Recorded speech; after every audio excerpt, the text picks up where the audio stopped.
Ενώ στο νούμερο 4 θέλουμε να είμαστε περήφανοι για τους ανθρώπους της Ελλάδας, γιατί κυρίες και κύριοι ξέρουμε πολλές ξένες γλώσσες, όχι εμείς σιγά τώρα.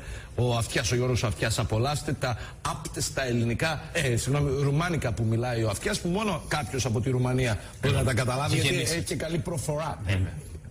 Καλή σου μέρα. Γεια σας επίσης. Να είσαι καλά, θα τα ξαναπούμε. Από πού είσαι? Από Ρουμανία. Είσαι από Ρουμανία. Έτσι. Ναι. Ce faci? Ορίστε. Ce faci? Δεν άκουσα.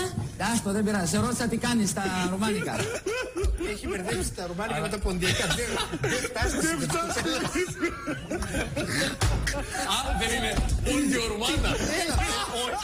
Δεν είσαι από τον Κάφκαζο. Όχι.